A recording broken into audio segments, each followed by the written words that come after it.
Hello everyone, this is Deepak Singal. Welcome you all to the platform of Edu preparator. आइए दोस्तों, बात करते हैं अक्टूबर मंथ के थर्ड वीक के करंट के बारे में, जो कि 15 से लेके 24 ऑफ अक्टूबर का मैं कवर करूंगा। बहुत इंपॉर्टेंट करंट, और this is equally important for CLAT as well. अगर आप क्लैट या एलेट या किसी भी एग्जामिनेशन के लिए प्रिपेयर कर रहे हैं तो these current affairs are surely going to help you out. And if you are watching this video for the first time, like if you are a newcomer on this channel, then just a humble request to kindly hit the subscribe button and also go for the bell icon. इसका कोई charge नहीं लगता है, but हाँ, only benefit that we are going to get is that mere satisfaction की जो भी videos हम लोग अपलोड कर रहे हैं, it is actually reaching you guys and helping you out. तो आइए दोस्तों शुरू करते हैं। The very first current affair is about DigiLocker and Umang. आपको बता दूं, वैसे तो ये दो अलग अलग प्लेटफॉर्म है, बट अब इन दोनों को यहाँ पर इंटीग्रेट कर दिया है एक दूसरे के साथ। अगर आप डिजी लॉकर को डाउनलोड करते हैं तो आप डिजी लॉकर के प्लेटफॉर्म पर उमंग पोर्टल को भी एक्सेस कर पाएंगे। अब डिजी लॉकर तो आप लोगों को डॉक्यूमेंट्स वगैरह एक्सेस कराता है, सभी को पता है। ड्राइविंग लाइसेंस हो, आधार कार्ड हो, या 10th 12th की मार्कशीट हो, या पीयूसी सर्टिफिकेट हो, कोई भी सर्टिफिकेट्स अगर आपको चाहिए तो वो डिजी लॉकर से आप लोग, मतलब डाउनलोड तो नहीं बट डिजी लॉकर पर आप रख सकते हैं। और डिजी लॉकर पर जो भी डॉक्यूमेंट आप स्टोर करते हैं, यहाँ पर लॉ क्या बोलता है कि the document stored and issued via DigiLocker, they are carrying the equal amount of legality as that of a physical originals of a document. मतलब जो फिजिकल ओरिजिनल कॉपी आप लोग लेकर चलते हैं, और वो डॉक्यूमेंट जो डिजी लॉकर यहाँ पर इशू करता है, डिजी लॉकर के द्वारा इशू की जाने वाले डॉक्यूमेंट्स भी यहाँ पर लीगली वाइबल होंगे as that of the physical document. उतने ही ऑथेंटिक और उतने ही रिलायबल माने जाएंगे। तो डिजी लॉकर तो समझ में आ गया। अब सर, ये उमंग क्या है? बेटा, उमंग एक ऐसी एप्लीकेशन है जहां पर आप तरह तरह की गवर्नमेंट सर्विसेज को एक्सेस कर पाएंगे, है ना। तो गवर्नमेंट सर्विसेज को एक्सेस करने का एक बहुत अच्छा प्लेटफॉर्म है उमंग, और डिजी लॉकर एप्लीकेशन से आप अपने डॉक्यूमेंट्स हो, सर्टिफिकेट्स हो, ये स्टोर कर सकते हैं। तो आपको फिजिकल कॉपी वो लेके साथ में चलना नहीं पड़ेगा। तो अगर दोनों ही प्लेटफॉर्म को इंटीग्रेट कर दिया जाएगा तो आप समझ रहे हैं कि यूजर्स के लिए बहुत ही बेनिफिशियल हो जाएगा ये। वो मल्टीपल सर्विसेज का आनंद ले सकते हैं एक ही प्लेटफॉर्म से। तो now you guys can access multiple services from a single platform, and this is the reason why DigiLocker and Umang applications, they have been integrated with each other. Second current की बात करते हैं। Prime minister Modi ने यहाँ पर celebrate किया the third anniversary of prime minister गति शक्ति नेशनल मास्टर प्लान। अब ये गति शक्ति नेशनल मास्टर प्लान है क्या, जिसको 3 साल हो गए हैं? आपको बता दूं, 75th anniversary of independence day के दिन हमने इसको लॉन्च किया था 2021 में, और 2024 में आज इसको 3 साल पूरे हो गए हैं। ये गति शक्ति इनिशिएटिव एक वो इनिशिएटिव है जो इंडिया की प्रोग्रेस टूवर्ड्स विकसित भारत को और ज्यादा एक्सेलरेट करता है। तो गति शक्ति इनिशिएटिव हम लोगों ने चलाया था 2021 में कि 2047 तक India will be A developed country. और जो सारे इनिशिएटिव्स हम लोग यहाँ पर लेंगे, मतलब टिल 2047, वो सारे इनिशिएटिव्स को ये गति शक्ति इनिशिएटिव और ज्यादा एक्सेलरेट करेगा। मतलब आपका एम जो है वो आप विद इन टाइम अचीव कर पाएंगे। तो ये बहुत ही एक मल्टी मॉडल कनेक्टिविटी को एनहांस करने का प्रोग्राम है, जिसमें तरह तरह की चीजें हम लोगों ने एक साथ यहाँ पर एम करी हुई है। जैसे इंफ्रास्ट्रक्चर प्रोजेक्ट्स जो तरह तरह की मिनिस्ट्रीज और स्टेट्स के द्वारा चलाए जा रहे हैं, उन सभी इंफ्रास्ट्रक्चर प्रोजेक्ट्स को इंटीग्रेट करना ताकि वो एक ही प्लेटफॉर्म से चले। देखो यार, अगर लीडरशिप अलग अलग हो चलती है, बट अगर यहाँ पर एग्जीक्यूशन एक जगह से चलेगा, सॉरी, एग्जीक्यूशन अलग अलग हो तो चलती है, बट अगर लीडरशिप अलग अलग होगी तो कभी कभार हो सकता है कि मतलब आप लोग उस प्लान को डेडलाइन से पहले पूरा ना कर पाए। तो ऐसे प्रोजेक्ट्स को फास्ट एग्जीक्यूट करने के लिए, ज्यादा एफिशिएंटली उसको एग्जीक्यूट करने के लिए, सभी प्रोजेक्ट्स को एक ही जगह पर लाकर यहाँ पे खड़ा कर दिया। सभी इंफ्रास्ट्रक्चर प्रोजेक्ट्स जो इंडिया की गवर्नमेंट ऑफ इंडिया की अलग अलग मिनिस्ट्री चला रही हैं, जो इंडिया के अलग अलग स्टेट चला रहे हैं, इस सारे इनिशिएटिव्स को इंटीग्रेट करके एक ही जगह पर लाना गति शक्ति इनिशिएटिव है। तो इसी को 3 साल हो गए हैं, है ना जी। और गति शक्ति इनिशिएटिव मेक श्योर कि 2047 तक India will be surely a developed country. फिर बात करते हैं नेक्स्ट करंट अफेयर की। आप लोगों ने कहीं ना कहीं जरूर देखा होगा, president Droupadi Murmu, she was on her state visit to 3 countries. तो प्रेसिडेंट द्रौपदी मुर्मू यहाँ पर अल्जीरिया, मॉरिटानिया और मालावी गई। और आपको बता दूं, ये पहली इंडियन प्रेसिडेंट है जो इन तीनों कंट्रीज में होकर आई। And all these 3 countries are African countries. और खासकर कि ये विजिट इतना स्पेशल इसलिए हो जाता है क्योंकि हमको पता है कि 2023 में इंडिया G20 का प्रेसिडेंट था। G20 की समिट इंडिया में हुई थी और इंडिया की प्रेसिडेंटशिप के अंडर ही G20 में अफ्रीकन यूनियन एक परमानेंट मेंबर बना था। तो अफ्रीकन यूनियन के परमानेंट मेंबर बनने के बाद ये हम लोगों का एक पहला विजिट है जो इन तीनों कंट्रीज में हुआ, जिसमें अल्जीरिया, मॉरिटानिया और मालावी है। यहाँ पर तीनों कंट्रीज का मैंने आप लोगों को एक थोड़ा सा ब्रीफ दे रखा है। कभी के बार ये लोग करेंसी, प्रेसिडेंट, कैपिटल के बारे में पूछ लेते हैं, तो एक बार प्लीज इसको लुकआउट जरूर कीजिएगा। Very important current affair. चलते हैं बेटा नेक्स्ट इंपॉर्टेंट करंट की तरफ, और ये है निर्देशक। नाउ व्हाट इज आईएनएस निर्देशक? एक शिप है, एक वेसल है आईएनएस निर्देशक, जो इंडियन नेवी को हैंड ओवर कर दी गई है। अच्छा, ये आईएनएस जो निर्देशक है ये क्या है? ये एक सर्वे वेसल है। This is a survey vessel. हालांकि 4 सर्वे वेसल इंडियन नेवी को बनाकर देना है, 4 सर्वे वेसल, जिसमें से ये सेकंड है। तो INS Nirdeshak has been recently delivered to Indian Navy on 8th of October. अच्छा, अब इस आईएनएस निर्देशक को बनाया किसने है? This INS Nirdeshak is built by GRSE Kolkata. GRSE stands for Garden Reach ship builders and engineers, Kolkata. इन्होंने इसको बनाया है and it is designed by the Indian Navy's warship design bureau. Design ship का हमने ही तैयार किया है, मतलब इंडियन नेवी के वॉरशिप डिजाइन ब्यूरो ने डिजाइन तैयार किया, डिजाइन को एग्जीक्यूट करा और बनाया garden Reach ship builders and engineers ने। ये कंपनी कोलकाता बेस्ड है, और आपको बता दूं ये कंपनी इंडियन नेवी को ऐसे सर्वे वेसल 4 बना के देगी, जिसमें से आईएनएस निर्देशक दूसरा वेसल है। ठीक है जी, तो this is a second vessel in a series of 4 such vessels being constructed by GRSE। पहला वेसल यहाँ पर डिलीवर किया गया था दिसंबर 2023 में। दूसरा वेसल आप लोगों ने डिलीवर किया अक्टूबर 2024 में। परहैप्स तीसरा वेसल नेक्स्ट ईयर डिलीवर होगा। तो GRSE के बारे में थोड़ा बहुत देख लेते हैं। ये कंपनी 1884 में बनी थी, हेडक्वार्टर्ड इन कोलकाता, और यहाँ पर जो चेयरमैन और एमडी है इसके, वो PM हरी है। आगे बात करते हैं बेटा। नेक्स्ट इंपॉर्टेंट है इंडिया की ranking. India ranks recently 105th इन 2024 ग्लोबल हंगर इंडेक्स।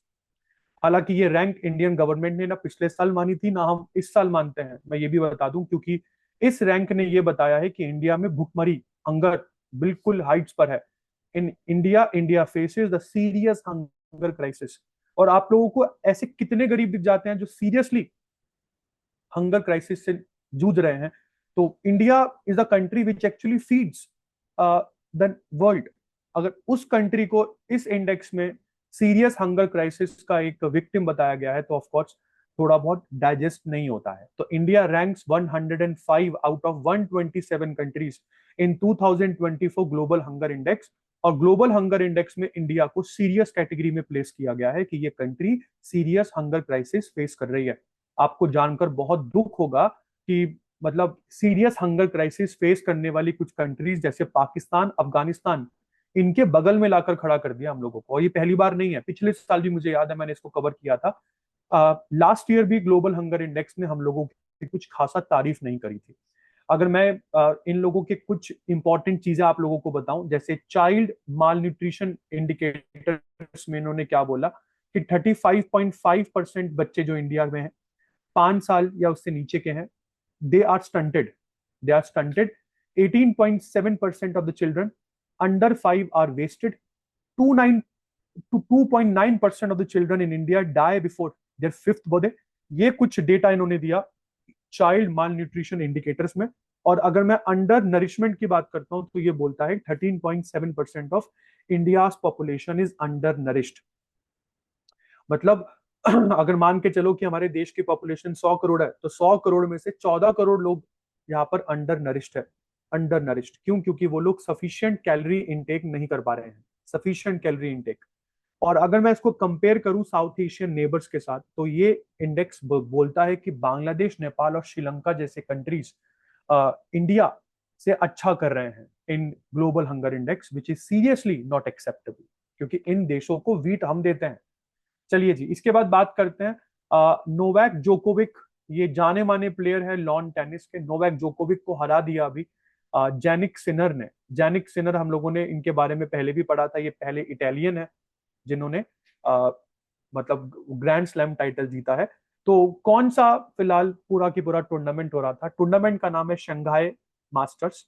तो शंघाई मास्टर्स 2024 में world number 1 Jannik Sinner defeated Novak Djokovic. तो नोवाक जोकोविक को हरा दिया इन्होंने। और आपको बता दूं, नोवाक जोकोविक जो है, मतलब कहा जाता है कि अगर ये बाय चांस शंघाई मास्टर्स जीत जाते तो हो सकता था कि नोवाक जोकोविक का नाम अ, वो कहते हैं ना कि गोल्डन लेटर्स में लिख दिया जाता। तो this victory of Jannik Sinner denied Djokovic a chance to become the only third male player in the world to achieve 100 career single titles. तो ऐसा करने वाले दुनिया में केवल दो ही ऐसे प्लेयर है। पहले का नाम है जिमी कॉनोर्स और दूसरे हैं रॉजर फेडरर, जिन्होंने अपने पूरे की पूरे life time lawn tennis career में 100 से ज्यादा सिंगल्स टाइटल्स जीते हैं। और अगर ये कर लेते इस बार, नोवाक जोकोविक शंघाई मास्टर्स जीत जाते, तो इस लिस्ट में इनका भी नाम आ जाता। बट जैनिक सिनर ने ऐसा इनको करने नहीं दिया। उसी तरफ अगर दूसरी बात करते हैं तो Aryna Aryna Sabalenka, she became the first player to win the Wuhan Open 3 times. तो वुहान ओपन जीतने वाली ये पहली फीमेल प्लेयर है, लगातार 3 बार जीती आई हैं। तो she has become the first player to win the Wuhan Open 3 times. और उन्होंने चाइना के ही लोकल स्टार जैंग किनवेन को यहाँ पर हराया। सबलेंका का रिकॉर्ड वुहान में बिल्कुल परफेक्ट रहता है। 2018 में जीती, 2019 में जीती और अब 2024 में जीती। सॉरी, माफ कीजिएगा, लगातार तीसरी जीत नहीं है। पहली 2018 में जीती, उसके बाद 2019 में, और अब दोबारा अरण्या सबलेंका 2024 में यहाँ पर वुहान ओपन जीती। इसके बाद आगे की बात करते हैं बेटा। 15 अक्टूबर को हम लोग सेलिब्रेट करते हैं international day of rural women. और इसी दिन हम लोग 2 दिन और सेलिब्रेट करते हैं। दूसरा है white cane safety day and the third one is pregnancy and infant loss remembrance day. तो इन दिनों को एक बार कर जाइएगा। हर दिन की कुछ इंपॉर्टेंट थीम्स होती हैं। अगर बहुत इंपॉर्टेंट थीम है तो मैं लेकर आया हूं। जैसे 15 अक्टूबर को हम लोग ग्लोबल हैंड वॉशिंग डे भी सेलिब्रेट करते हैं। और वर्ल्ड स्टूडेंट्स डे भी सेलिब्रेट होता है 15 अक्टूबर को। ये वर्ल्ड स्टूडेंट्स डे जो है ना बेटा, ये एक्चुअली सेलिब्रेट होता है to honour the birthday of our former president the late doctor APJ Abdul Kalam. सोचिए, अब्दुल कलाम जी का birthday across the world world student day के नाम पर, वर्ल्ड स्टूडेंट डे की याद में सेलिब्रेट होता है। हमारे लिए बहुत बड़ा ऑनर है। इसके बाद बात करते हैं बेटा ऑस्ट्रेलिया की। Australia has become the first country in the world to introduce the work and holiday visa for Indian citizens. पहली बार ऑस्ट्रेलिया ने कोई वर्क एंड हॉलीडे वीजा जैसा कोई वीजा इंडियन सिटीजन्स के लिए निकाला है। और जितने भी इंडिया में यूथ है, like from 18 to 30, they can go to Australia for 1 year for holiday और वर्क। तो आप या तो काम करने के लिए, नहीं तो वहां पर छुट्टियां मनाने के लिए ऑस्ट्रेलिया 1 साल जा सकते हैं, मतलब just for a period of 1 year. तो this is called the work and holiday visa of Australia. ये इनिशिएटिव जो ऑस्ट्रेलिया ने लिया है, this is a part of Australia India economic cooperation and trade agreement. तो बढ़िया है, दोनों ही कंट्रीज के बीच में इकोनॉमिक और कल्चरल टाइज और स्ट्रांग होंगे इसके साथ। इसके बाद नेक्स्ट इंपॉर्टेंट करंट यहाँ पर उड़ीसा का आ गया बेटा। उड़ीसा ने यहाँ पर इंट्रोड्यूस करी है एक स्कीम जिसका नाम है ग्रामोद्या। ग्रामोद्या स्कीम। ग्रामोद्या स्कीम के अंडर उड़ीसा की गवर्नमेंट खासकर की वो विलेजेस, जिन विलेजेस में लेफ्ट विंग एक्सट्रीमिज्म बहुत ज्यादा है। लेफ्ट विंग एक्सट्रीमिज्म का एक एग्जांपल अगर मैं आपको दूं तो Naxalism. Naxalism is a example of left wing extremism. तो उड़ीसा के वो विलेजेस जहां पर लेफ्ट विंग एक्सट्रीमिज्म बहुत ज्यादा है, उन विलेजेस में वेलफेयर इनिशिएटिव्स को उड़ीसा की गवर्नमेंट चलाएगी। देखो यार, लेफ्ट विंग एक्सट्रीमिज्म जैसी चीजों में लोग तब जुड़ते हैं जब गवर्नमेंट उनके विलेजेस तक नहीं पहुंच पाती, जब डेवलपमेंट आपके एरियाज तक नहीं पहुंच पाता। तो इस ग्रामोदय स्कीम में उड़ीसा की गवर्नमेंट ऐसे बैकवर्ड विलेजेस तक भी पहुंचने की कोशिश करेगी, वहां पर डेवलपमेंट करने की कोशिश करेगी जहां पर लेफ्ट विंग एक्सट्रीमिज्म लोगों को भगाता है, आपको मोटिवेट करता है कि आप लोग constitution of India, government of India के खिलाफ आर्म्स उठा लें। उड़ीसा के बारे में आपको थोड़ा बहुत बताऊं तो गवर्नर है उड़ीसा के रघुबर दास, चीफ मिनिस्टर है Mohan Charan Majhi, capital is Bhubaneswar and this is the list of national parks and wildlife sanctuaries in Orissa. Heading forward to the next current affair, this is Delhi. Before Diwali, Delhi has implemented a total firecracker ban to tackle the air pollution, winter air pollution। पूरी तरीके से fire crackers को ban कर दिया है। Manufacturing ban है, storage ban है, selling and bursting of all kinds of fire crackers ban है। Even you guys can not purchase fire crackers through online websites, वो भी बैन है। और ये बैन 1 जनवरी 2025 तक रहेगा। जरूरत पड़ने पर इस बैन को आगे एक्सटेंड किया जा सकता है। ठीक है जी। और जैसे कि हमको पता है हर साल होता है दिल्ली में ये, बट उसके बाद भी पटाखे तो फटते ही हैं। तो देखने वाली बात इस बार क्या रहेगी। इस बार कहा जा रहा है कि ड्रोन्स यूज किए जाएंगे। Drones will be used for the real-time air quality monitoring at various pollution hotspots across the city. Drones आप लोगों की निगरानी नहीं करेंगे यहाँ पर, ये ड्रोन्स केवल real time air quality monitor करेंगे। Real time air quality monitor का मतलब हाथ की हाथ उस समय की जो क्वालिटी ऑफ एयर है वो कैसी है, और across various hotspots of the city. वो हॉटस्पॉट जैसे आईटीओ एक हॉटस्पॉट है पॉल्यूशन का, Anand Vihar is one of the hotspots in the capital, Rohini Pitampura, these are one of the hotspots in the capital city. तो इन सभी हॉटस्पॉट्स का real time air quality analysis करेंगे यहाँ पर ये ड्रोन्स। एयर क्वालिटी इंडेक्स जो आया था 9 अक्टूबर 2024 को, आपको बता दूं उस 9 अक्टूबर के एयर क्वालिटी इंडेक्स में दिल्ली की एयर क्वालिटी ऑलरेडी बहुत पुअर रिकॉर्ड की गई। हमारा दिल्ली का AQI 220 पहुंच गया था 9 अक्टूबर को, और अभी अगर आप देखें दिवाली का सीजन ऑन है तो मेरे हिसाब से 300 से ऊपर है इस समय हम लोगों का AQI बहुत आराम से। एयर क्वालिटी इंडेक्स में कुछ वैल्यूज आती हैं। अगर यहाँ पर AQI की वैल्यू 0 से 50 के बीच में है तो ऐसी हवा को गुड माना जाता है। 51 से 100 है तो सेटिस्फैक्ट्री माना जाता है। Between 101 and 200 if you have, then it is considered moderate. Between 201 to 300 it is considered poor.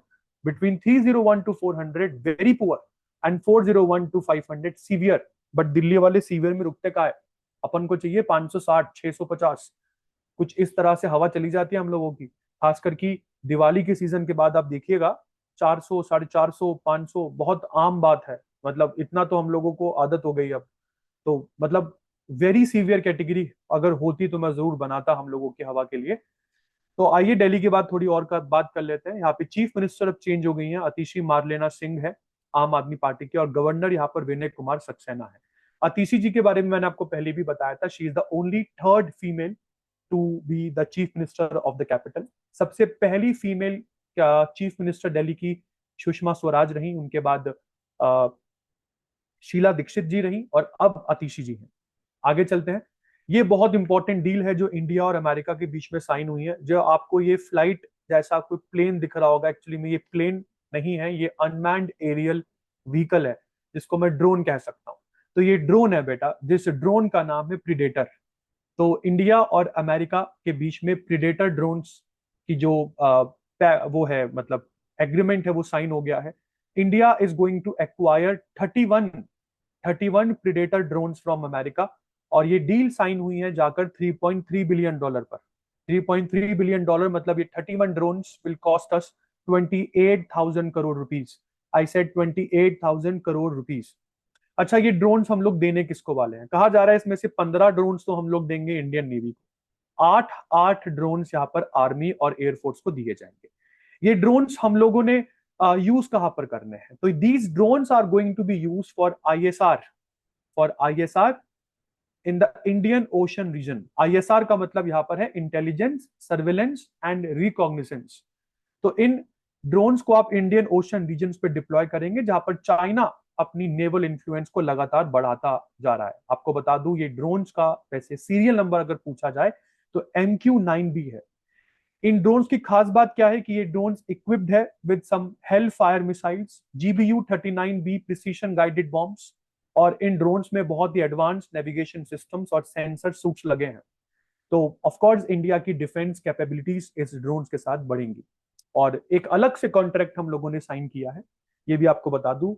ये कॉन्ट्रैक्ट जनरल एटॉमिक्स के साथ साइन हुआ है, जो इन ड्रोन्स की मेंटेनेंस, रिपेयर और ओवरहॉल फैसिलिटी इंडिया में बनाएंगे। आपको बता दूं इन ड्रोन्स में 34% कंपोनेंट्स जो यूज होंगे वो इंडियन कंपनीज से सोर्स किए जाएंगे, और ये ड्रोन्स अमेरिका आने वाले 4 से 6 सालों में हम लोगों को देगा। आगे चलते हैं। हिंदुस्तान एरोनॉटिक्स लिमिटेड, HAL, ये वो कंपनी है जो हमारे लिए तेजस बनाती है। हिंदुस्तान एरोनॉटिक्स लिमिटेड का स्टेटस जो है वो अब अपग्रेड कर दिया गया है, और अब ये एक महारत्ना कंपनी बन गई है। आपको बता दूं ये 4 तरीके के स्टेटस दिए जाते हैं किसी भी पब्लिक सेक्टर कंपनी को। I am again repeating, the statuses are given only to public sector enterprises.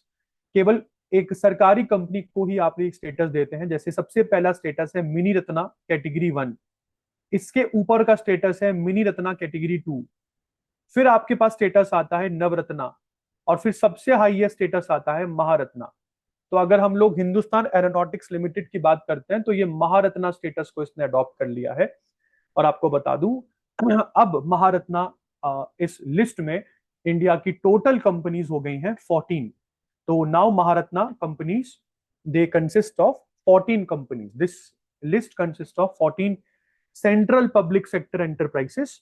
और यहां पर कोई स्टेट गवर्नमेंट की कंपनी भी इन स्टेटसेस में नहीं आती। पब्लिक सेक्टर एंटरप्राइजेस तो आती है, बट वो सेंटर की होनी चाहिए। स्टेट की अगर कोई सरकारी कंपनी है तो उनको भी ये स्टेटस नहीं दिए जाते। तो it is only given to the centre public sector enterprises. आगे की बात करते हैं यार। नेक्स्ट है अक्टूबर 16 को हम लोग सेलिब्रेट करते हैं वर्ल्ड एनेस्थीसिया डे। इसी दिन वर्ल्ड फूड डे भी सेलिब्रेट किया जाता है। ठीक है जी। नेक्स्ट है, WHO ने डिक्लेयर कर दिया है इंडिया को ट्रेकोमा फ्री। ये बात मैंने आप लोगों को पहले भी पढ़ाई थी। ट्रेकोमा एक आई डिजीज है जो कि एक बैक्टीरिया, क्लेमाडी सॉरी क्लेमाडिया ट्रैकोमैटिस नाम के एक बैक्टीरिया से ये डिजीज फैलती है, and it generally affects the eyes. और अगर इसको ट्रीट नहीं किया गया तो it can leave your eyes permanently damaged. खास करके ये बीमारी ट्रॉपिकल कंट्रीज में देखी जाती है। आप इस बीमारी को टेम्परेट और फ्रिजिड कंट्रीज में नहीं देखते हैं। और ऐसा नहीं है कि इंडिया पहली कंट्री है जिसने ये अचीव किया है। We are the third in the south east Asian region जिसने ये माइलस्टोन अचीव किया है। WHO ने सर्टिफिकेशन दिया है, तो कुछ कुछ WHO के बारे में भी हम लोग पढ़ लेते हैं। WHO 1948 में बना, जिनेवा स्विट्जरलैंड में हेडक्वार्टर है। टेड्रोस अधनॉम इसके डायरेक्टर जनरल है।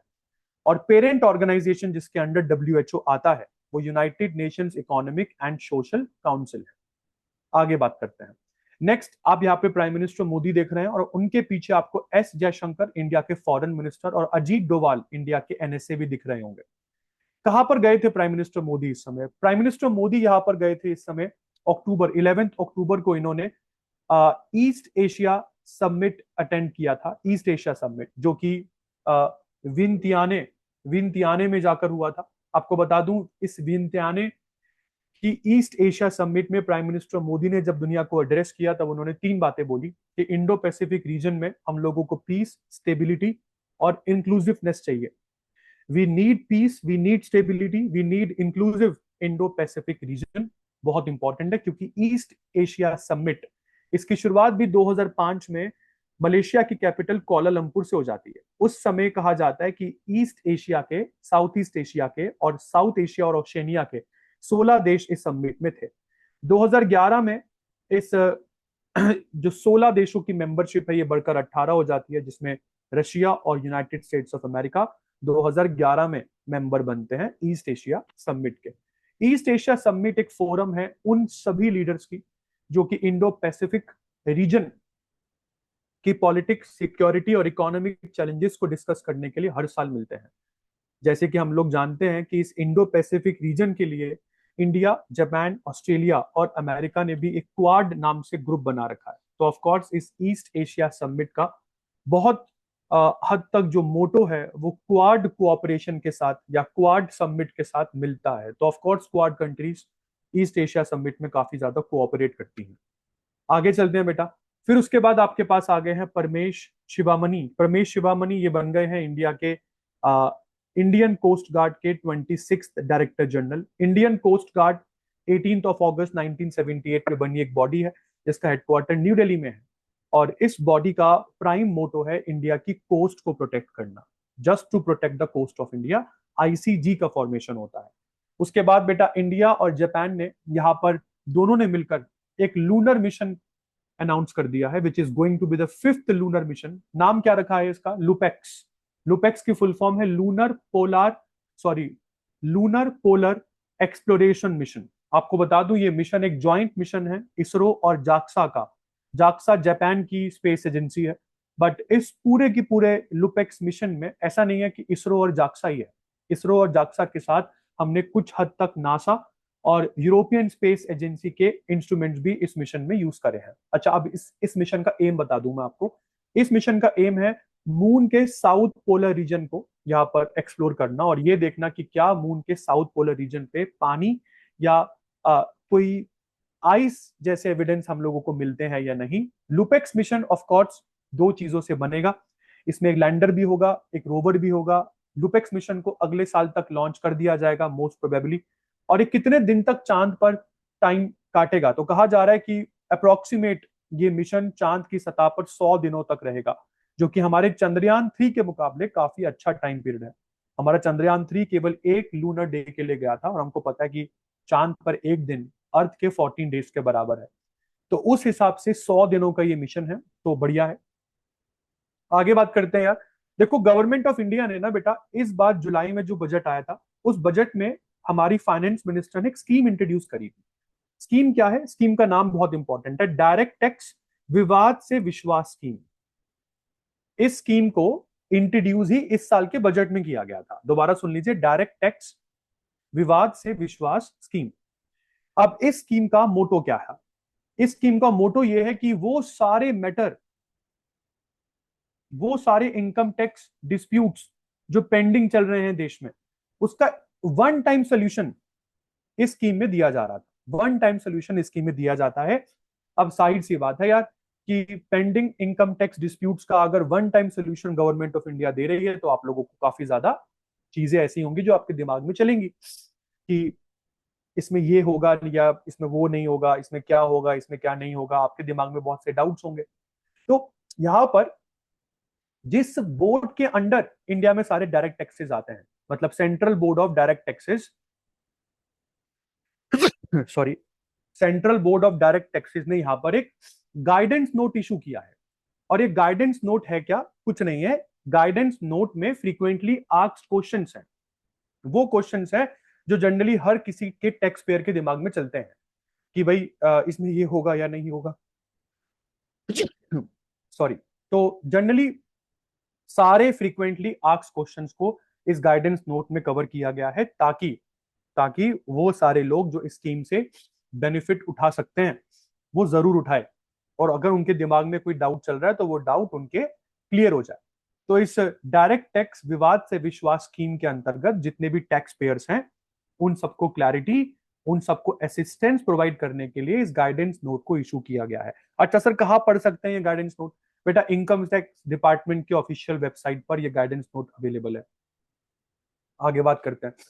फिर हम लोग 17 अक्टूबर को international day for eradication of poverty celebrate करते हैं। नेक्स्ट इंपॉर्टेंट करंट यहाँ पर लोथल का हो गया। बट आपको बता दूं, अभी प्राइम मिनिस्टर मोदी और उनकी कैबिनेट ने यहाँ पर लोथल में एक नेशनल मैरीटाइम हेरिटेज कॉम्प्लेक्स बनाने का जो पूरा की पूरा मिशन है, वो मतलब अप्रूव कर दिया है। और ये नेशनल मैरीटाइम हेरिटेज कॉम्प्लेक्स जो है ये लोथल में बनेगा।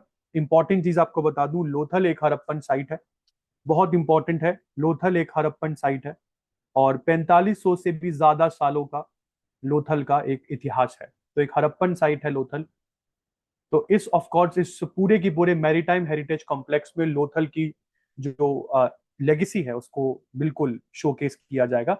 तो इंडिया के 4500 साल पुराने मैरीटाइम हेरिटेज को यहाँ पर शोकेस किया जाएगा। अच्छा, लोथल ही क्यों? क्योंकि बेटा this is the only Harappan site, this is the only Harappan site जहां पर हम लोगों को एक मैन मेड डॉकयार्ड मिला है। हड़प्पन टाइम्स का बना हुआ एक डॉकयार्ड मिला है, जिससे हम लोगों को ये बात की क्लैरिटी मिल जाती है कि उस समय भी हड़प्पन जो थे वो दुनिया के साथ ट्रेड करते थे। और जो सिविलाइजेशन के साथ हम लोगों के लिंक्स डेवलप हुए हैं, सिविलाइजेशन का नाम भी यहां पर आता है, विच इज मेसोपोटामिया। तो इंडिया मैरीटाइम ट्रेड तो हड़प्पन सिविलाइजेशन के टाइम से ही कर रहा है। तो इसलिए इस पूरे की पूरे मैरीटाइम हेरिटेज कॉम्प्लेक्स में इंडिया की 4500 साल पुरानी मैरीटाइम हेरिटेज हिस्ट्री को लोगों के सामने डिस्प्ले किया जाएगा। आगे बात करते हैं। आपको पता होगा अभी शंघाई कॉरपोरेशन ऑर्गेनाइजेशन की मीटिंग इस्लामाबाद में हुई थी, और 15 और 16 अक्टूबर के बीच में हुई थी। इंडिया की तरफ से एस जयशंकर इस मीटिंग में मतलब पार्टिसिपेट करने के लिए इस्लामाबाद पहुंचे। और तब काफी ज्यादा न्यूज वायरल हो रही थी कि he is the he is visiting Pakistan as the FM means foreign minister for the first time.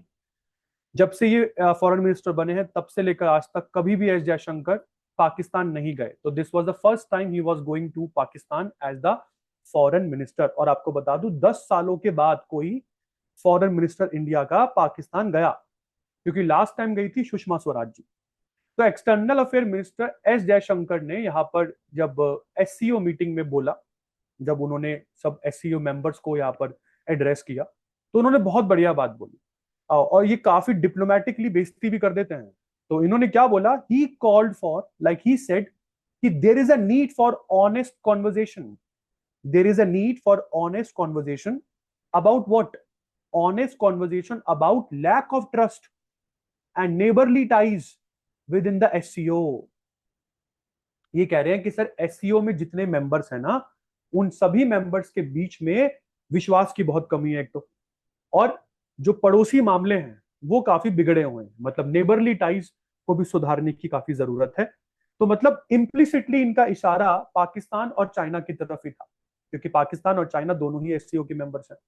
इन्होंने एक्सप्लिसिटली पाकिस्तान चाइना को पॉइंट आउट तो नहीं किया, बट ये जो बोल गए ना, जैसे कि मैंने बोला, बहुत ही डिप्लोमेटिकली बेइज्जती कर जाते हैं सर। तो इन्होंने डिप्लोमेटिकली एससीओ के सामने यही रखा कि चलो, मैं हम पहुंच तो गए हैं आपकी बातचीत करने के लिए, बट सर बातचीत करने आ तो गए हैं, बट बहुत इंपॉर्टेंट चीज है कि एससीओ की बातचीत तभी सक्सेसफुल हो सकती है जब एससीओ के सारे मेंबर नेशंस वो एक दूसरे के साथ जो उनकी टेरिटरी या उनकी नेबरली टाइज हैं उसको सुधारे, और जो जो लैक ऑफ ट्रस्ट है ना, और उसको मतलब ठीक ठाक करे। क्योंकि हमको पता है कि चाइना के साथ और पाकिस्तान के साथ, दोनों के साथ हम लोगों के डेकेड लॉन्ग, मतलब कई दशकों से चले आ रहे बॉर्डर डिस्प्यूट तो है ही है, और पाकिस्तान के साथ तो पर्टिकुलरली हम लोग बॉर्डर डिस्प्यूट और एक और चीज से बहुत परेशान है, और वो है टेररिज्म। यहाँ पर एस जयशंकर साहब ने सीपेक के बारे में भी बताया। इन्होंने सीपेक के बारे में भी यहाँ पर कुछ चीजें डिस्क्लोज करी। इन्होंने चाइना पाकिस्तान इकोनॉमिक कॉरिडोर की मतलब तारीफ तो नहीं करी, इन्होंने ये बोला कि सर देखिए सीपेक आप जरूर बनाइए, हम लोग नहीं रोक रहे हैं आपको, बट सीपेक आप जो बना रहे हैं एक्चुअली ये चाइना को पाकिस्तान से जोड़ती है, ये सड़क है, एक इकोनॉमिक कॉरिडोर है जो चाइना और पाकिस्तान के बीच में बन रहा है। बट प्रॉब्लम क्या है, ये सीपेक जो है ना बेटा, ये इंडिया की टेरिटरी से होकर जा रहा है, इंडिया की डिस्प्यूटेड टेरिटरी जो चाइना और पाकिस्तान ने हमसे हथिया रखी। तो उन्होंने यही बोला कि सर हम लोग बिल्कुल सीपेक को यहाँ पर अपोज करते हैं। मैं वर्ल्ड के मंच पर सीपेक के, सॉरी एससीओ के मंच पर सीपेक का बिल्कुल विरोध करता हूँ। क्यों करता हूँ? क्योंकि सीपेक पाकिस्तान ऑक्यूपाइड कश्मीर में से होकर निकल रहा है, पीओके में से, और ये कश्मीर का हिस्सा हमारा है। हम नहीं अलाउ करते हैं इस तरीके का कोई भी कॉरिडोर। आज पाकिस्तान के हाथों में है पीओके, इसका मतलब ये नहीं है कि वो कुछ भी यहाँ पर करेगा, कभी ना कभी तो हमारे हाथों में आएगा ना यार। उस टाइम पर कहा जाएगा आपका ये CPEC, China Pakistan economic corridor हम तो नहीं चलने देंगे। तो यहाँ पर जयशंकर ने आर्ग्यू किया कि एससीओ मेंबर्स के बीच में कोऑपरेशन की बहुत कमी है। यहाँ पर एससीओ मेंबर्स के बीच में जो कोऑपरेशन है वो म्यूचुअल रिस्पेक्ट, सोवरेनिटी, इस पर आधारित होना चाहिए, ना कि यूनिलेटरल एजेंडास पर। क्योंकि यहाँ पर सारी कंट्रीज अपना अपना एजेंडा लेकर आ जाती हैं। अगर एससीओ को ऑन एन एवरेज ग्रो करना है तो यहाँ पर दो ही चीजों पर कोऑपरेशन रिक्वायर्ड है, तभी एससीओ ग्रो कर सकता है। That is mutual respect, and the second thing which he focused was sovereignty. और इंडियन सोवरेनिटी ना तो इस समय पाकिस्तान रिस्पेक्ट करता है और ना ही चाइना। तो कैसे चलेगा फिर एससीओ के साथ ये सारा काम, है ना? तो एससीओ की स्थापना 2001 में हुई थी। हेडक्वार्टर एससीओ का बीजिंग चाइना में है, और इस समय सेक्रेटरी जनरल एससीओ के जैंग मिंग है। आगे की बात करते हैं बेटा। नेक्स्ट इंपॉर्टेंट है ये आईजीसी कॉन्क्लेव। अब ये आईजीसी क्या है? आईजीसी है Indian gaming convention. Indian gaming convention अभी हाल फिलहाल में न्यू दिल्ली में हुई, और इस कन्वेंशन में हम लोगों को एक मिनिस्टर देखते हुए, मतलब बोलते हुए मिले। आपको ये सेंटर में मिनिस्टर दिख रहे होंगे। इन मिनिस्टर का नाम जो है वो है प्रियंक खरगे। कौन है ये minister of IT and biotechnology है। और इन्होंने इस इंडियन गेमिंग कन्वेंशन में अनाउंस किया कि का एम है कर्नाटका का एम है to become the gaming and animation capital of not only India but Asia, but of Asia. कि कर्नाटका जो है वो गेमिंग और एनिमेशन कैपिटल बनेगा, उसका एम है कि वो गेमिंग और एनिमेशन कैपिटल बने इंडिया की और एशिया की। बिल्कुल बनेगा। क्यों? क्योंकि इंडिया में आज की डेट में जो गेमिंग कम्युनिटी है, मतलब जो गेमर्स है ना इंडिया में आज की डेट में, वो 425 मिलियन के आसपास है, जो कि दुनिया की दूसरी सबसे बड़ी गेमिंग कम्युनिटी है। किसी कंट्री में इससे बड़ी कम्युनिटी आपको देखने को नहीं मिलती है। और आपको बता दूं, प्रियंक खरगे ने यह भी बोला है कि भाई इंडिया जो है वो काफी ज्यादा इंटरेस्टेड है कि जो ई स्पोर्ट्स ओलंपिक्स है वो हम इंडिया में यहाँ पर होस्ट करवाना चाहते हैं, इंडिया स्पॉन्सर करना चाहता है जो ई स्पोर्ट्स ओलंपिक्स। हालांकि हमने कभी आज तक कभी ओलंपिक गेम्स को कभी होस्ट नहीं किया है, बट चलिए कभी तो शुरुआत होती है। तो ई स्पोर्ट्स ओलंपिक्स के साथ अगर शुरुआत होती है तो it is of course good for us. Karnataka की बात करते हैं बेटा, तो कर्नाटका के गवर्नर है यहाँ पर थवर चंद गहलोत, चीफ मिनिस्टर है सीतारमैया। इस समय कर्नाटका में इंडियन नेशनल कांग्रेस की सरकार है और कैपिटल कर्नाटका की बैंगलोर है। आगे बात करते हैं। नेक्स्ट है उमर अब्दुल्ला, आप दिख रहे होंगे यहाँ पर उमर अब्दुल्ला को। 2019 में अगस्त में आर्टिकल 370 हटा दिया गया था, जिसमें जम्मू कश्मीर जो है, जो पहले कभी स्टेट होता था इंडिया का, उसको दो यूनियन टेरिटरीज में तोड़ दिया गया, जिसमें एक निकली जम्मू कश्मीर और दूसरी निकला यूनियन टेरिटरी लद्दाख का। 2019 के बाद से कभी इलेक्शंस नहीं हुए जेएंडके में, और पहली बार इलेक्शंस हो रहे थे आर्टिकल 370 के हटने के बाद। और इन इलेक्शंस में ऑफ कोर्स उमर अब्दुल्ला जीते। उमर अब्दुल्ला की बात करते हैं तो ये जम्मू कश्मीर के दूसरे चीफ मिनिस्टर बनने जा रहे हैं, मतलब दूसरी बार चीफ मिनिस्टर बनने जा रहे हैं। पहली बार ये चीफ मिनिस्टर बने थे 2009 से 2014, और ये तो सीएम बने ही बने। इन्हीं के साथ सुरेंद्र कुमार चौधरी जम्मू कश्मीर के डिप्टी सीएम भी चुन लिए गए। चलिए जी। और हमारे इंडिया में कॉन्स्टिट्यूशन ये बोलता है कि जब भी कभी सीएम को ओथ दिलानी होती है तो सीएम को ओथ हमेशा गवर्नर दिलाता है। तो he was administered oath by the governor, like lieutenant governor होते हैं यूनियन टेरिटरीज में। तो he was in fact administered oath by lieutenant governor of Jammu Kashmir, that is Manoj Sinha ji. और ये पूरा की पूरा जो ओथ सेरेमनी है ये कहां पर हो रहा था? जम्मू कश्मीर की कैपिटल श्रीनगर में शेर ए कश्मीर इंटरनेशनल कन्वेंशन सेंटर में। तो शेर ए कश्मीर इंटरनेशनल कन्वेंशन सेंटर में ये पूरा की पूरा प्रोग्राम चल रहा था। आपको बता दूं, ये सुरेंद्र कुमार चौधरी इंपॉर्टेंट क्यों है? क्योंकि सुरेंद्र कुमार चौधरी ने बीजेपी के लीडर रविंदर रायना को हराया नावशेरा कॉन्स्टिट्युएंसी से। जम्मू कश्मीर में एक जगह है नावशेरा, तो नावशेरा कॉन्स्टिट्युएंसी जिसमें बीजेपी बहुत दावे कर रही थी कि हम इस सीट से तो जीतेंगे ही जीतेंगे, तो इस सीट से हराया सुरेंद्र कुमार चौधरी ने बीजेपी के लीडर रविंदर रायना को। तो इन इलेक्शन का सबसे इंपॉर्टेंट चीज जो देखने वाली है वो क्या, कि 2019 के आर्टिकल 370 की हटने के बाद ये पहली बार इलेक्शन हो रहे थे। आगे चलते हैं बेटा। जम्मू कश्मीर के साथ साथ दूसरे इलेक्शंस हरियाणा में भी हुए, और हरियाणा में बीजेपी जीती। नायब सिंह सैनी के नाम से बीजेपी यहाँ पर जीती, और ऑफकोर्स नायब सिंह सैनी ही हरियाणा के यहाँ पर चीफ मिनिस्टर बन रहे हैं।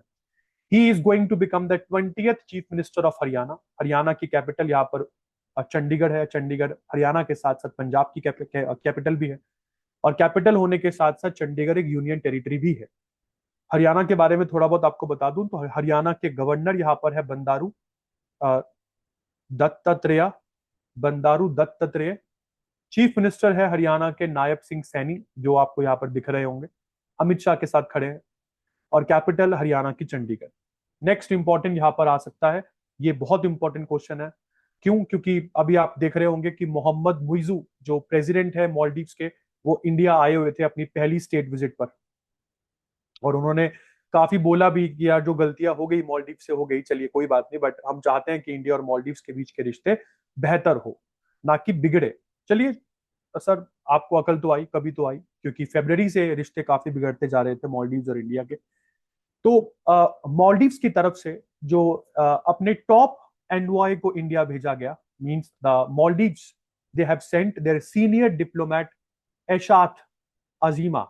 एशात अजीमा जी को मालदीवियन एनवॉय बनाकर इंडिया भेजा गया, और एशात अजीमा जो है ये इब्राहिम साहिब को रिप्लेस करेंगे।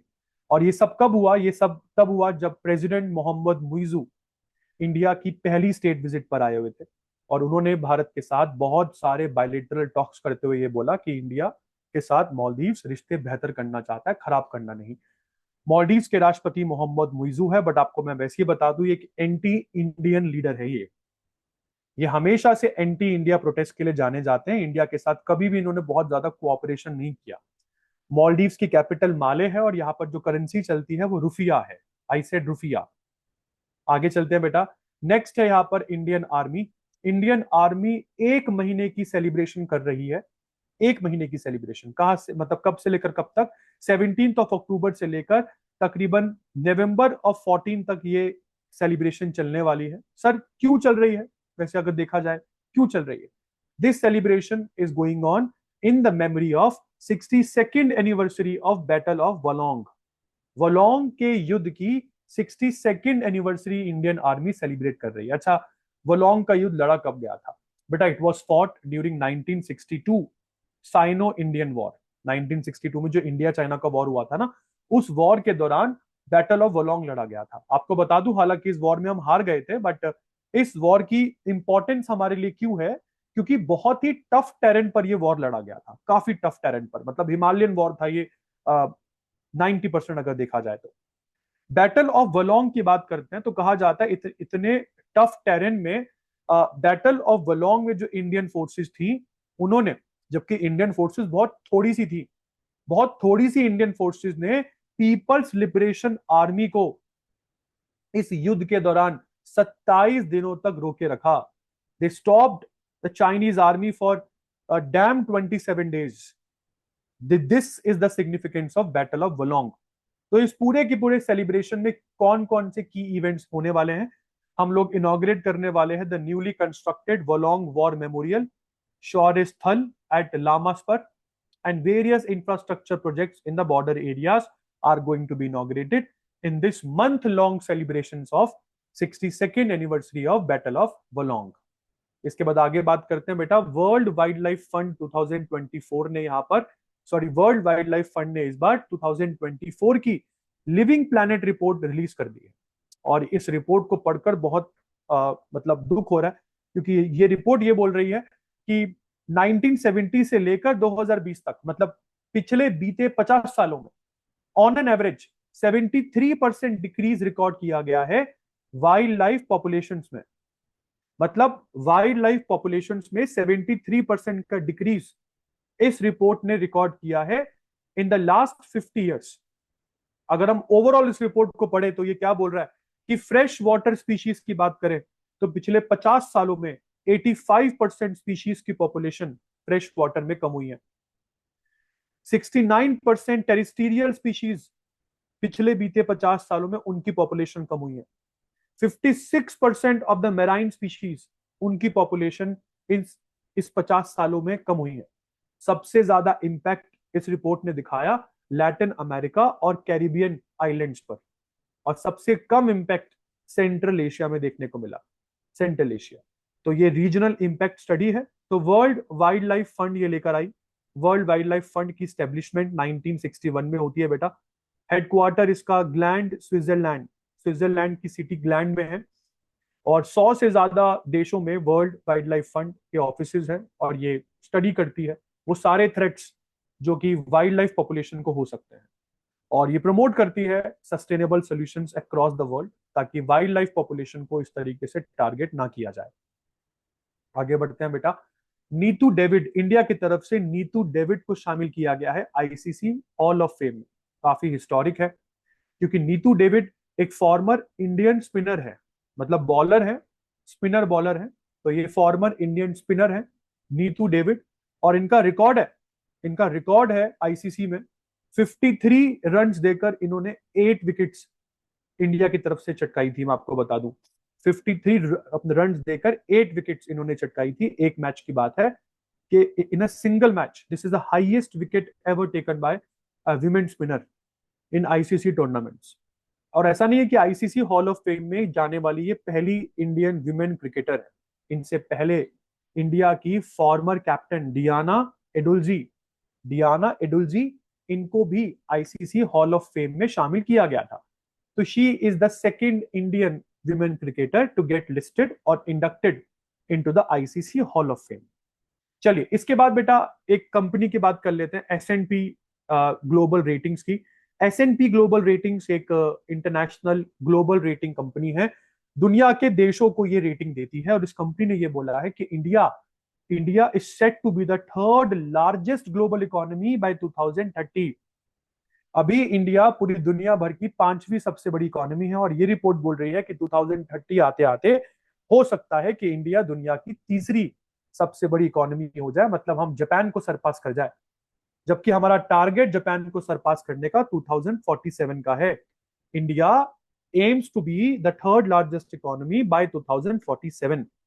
क्यों? क्योंकि थर्ड लार्जेस्ट इकोनॉमी बनने के लिए हम लोगों की इकोनॉमी कम से कम $30 ट्रिलियन की होनी चाहिए। अभी कितनी की है? अभी इंडियन इकोनॉमी 3.6 अपना $1 ट्रिलियन की है।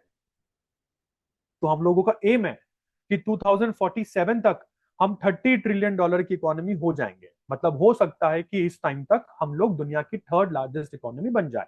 बट सबसे इंपॉर्टेंट चीज यहां पर ये देखने वाली है कि ये S&P ग्लोबल रेटिंग ये बोलती है कि इंडिया अपना एम 17 साल पहले ही अचीव कर लेगा। तो अगर ऐसा हुआ तो काफी हिस्टोरिक है बेटा ये। चलिए इसके बाद आगे बात करते हैं। इंडियन रेलवेज ने अपनी बुकिंग पॉलिसी थोड़ी सी चेंज करी है। बेटा आपको जैसे कि पता हो, पहले आप लोग ट्रेन टिकट्स को बुक कर सकते थे जर्नी से 120 दिन पहले। जैसे मान के चलो कि मुझे 4 महीने बाद जाना है कहीं पर, तो मैं 4 महीने पहले ही जो ट्रेन की जो टिकट था वो मैं बुक कर सकता था। जो बुकिंग विंडो है वो 4 महीने पहले ही खुल जाती थी। बट यहां पर अब इंडियन रेलवेज ने अपनी बुकिंग पॉलिसी को चेंज किया है ताकि फ्लेक्सिबिलिटी बढ़ाई जा सके। बहुत सारे कॉम्यूटर्स ऐसे होते हैं जिनका प्लान इमीडिएट बनता है, तो इमीडिएट कॉम्यूटर्स को टिकट नहीं मिलती। आप खास करके देखना, अगर आपको कल कहीं जाना हो ना, कल, और आप ऑप्शन यहाँ पर ढूंढ रहे हैं कि चलो ट्रेन से चले जाते हैं, तो कल जाने के लिए आपको ट्रेन की टिकट नहीं मिलेगी आपको।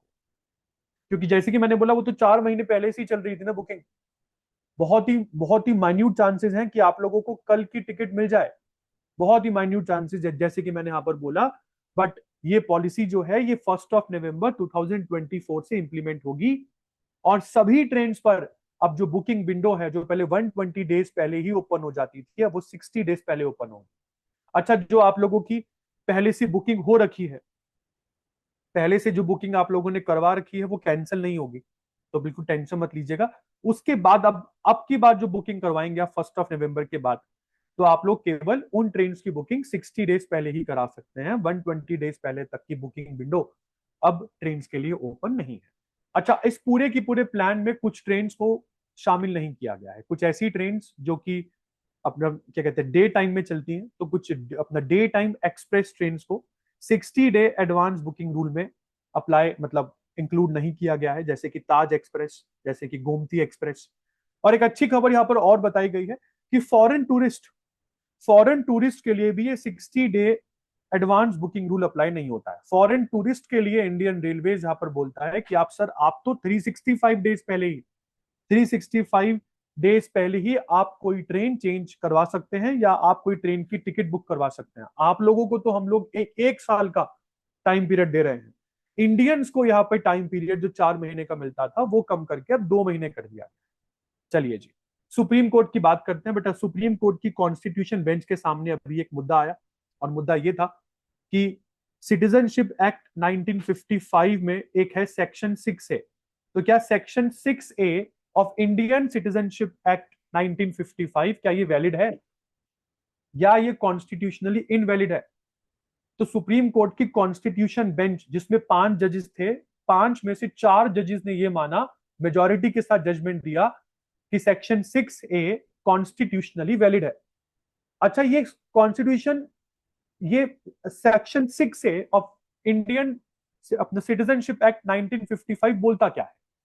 बेटा ये बोलता है वो सारे बांग्लादेशी जो असम एंटर कर गए थे, वो सारे बांग्लादेशी जो असम एंटर कर गए थे January 1 1966 से पहले, वो सब तो इंडियन सिटीजन माने जाएंगे। वो सब तो इंडियन सिटीजन माने जाएंगे, बाय डिफॉल्ट माने जाएंगे।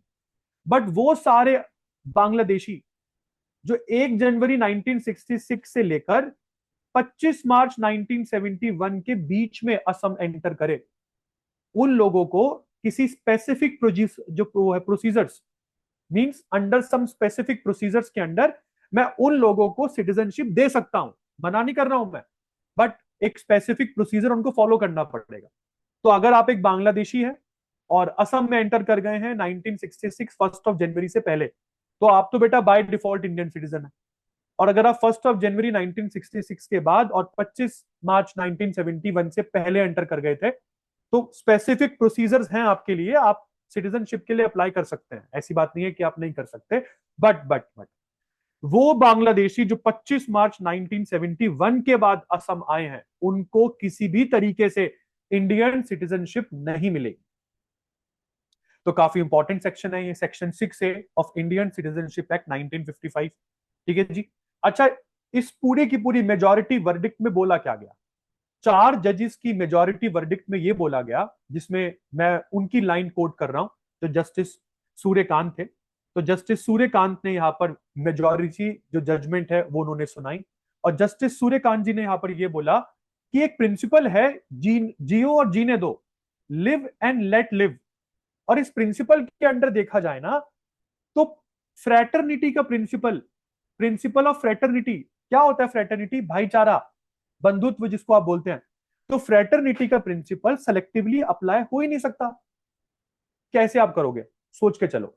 चलो, आपको कहीं पर इंडियंस दिखे, तो वहां पर आप लोगों ने बोला कि यार ये तो इंडियंस है, तो यहाँ पर तो कंसेप्ट ऑफ फ्रेटर्निटी अप्लाई होना चाहिए।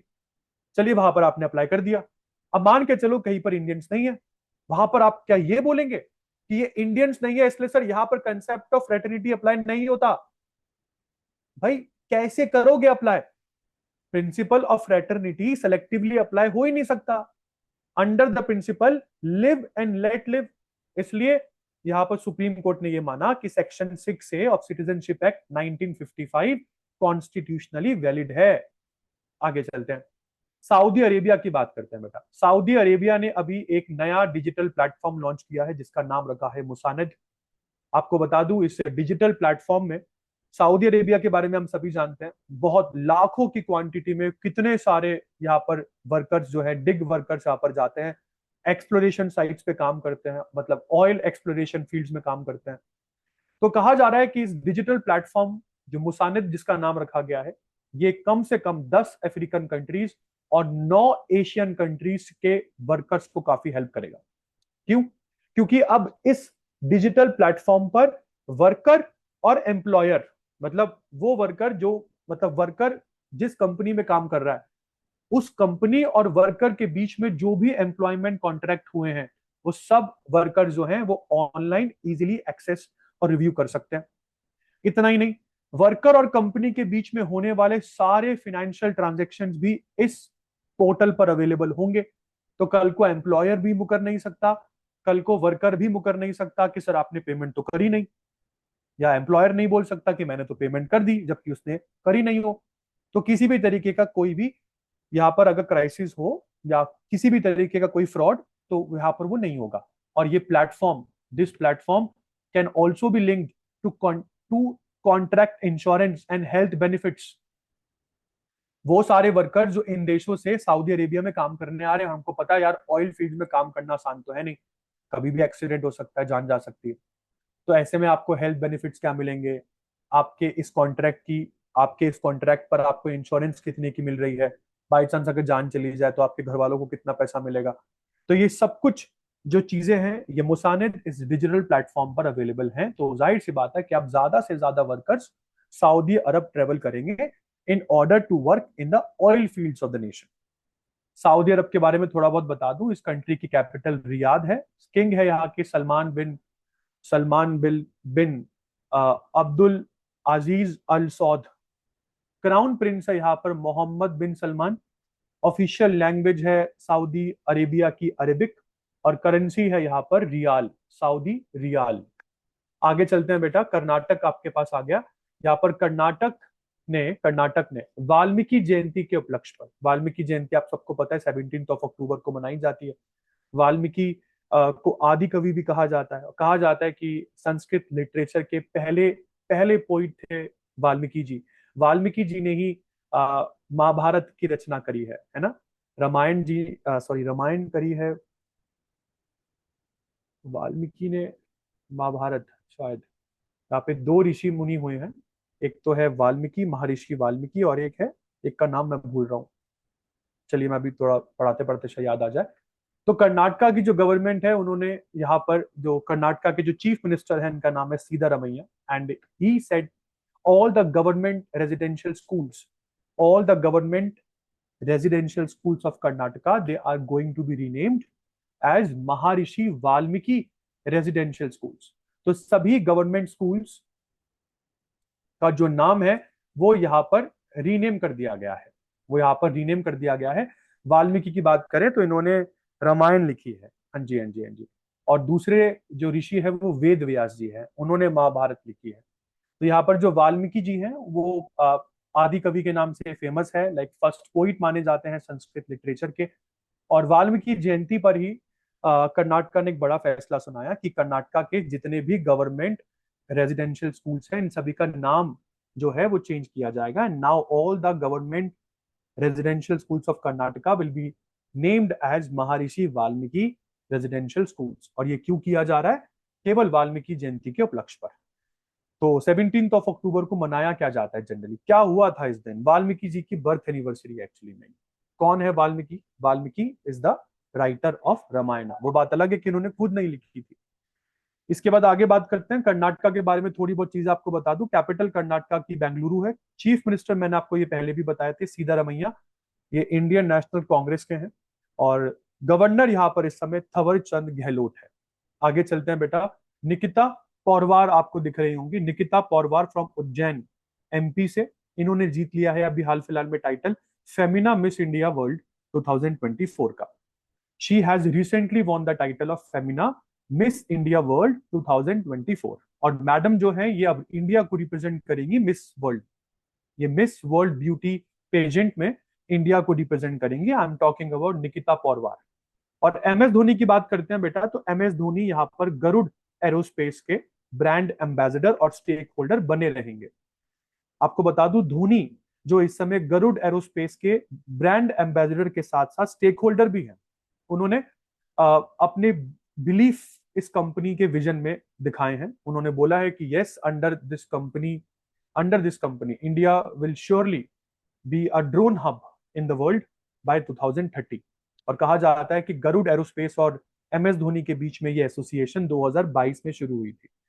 और ये गरुड़ एरोस्पेस के एम्बेसडर के साथ साथ जो स्टेक होल्डर है वो बने रहेंगे, क्योंकि कई सारी न्यूज आ रही थी निकलकर कि शायद एम एस धोनी और गरुड़ एरोस्पेस का लिंक या पैक्ट इनका टूट चुका है।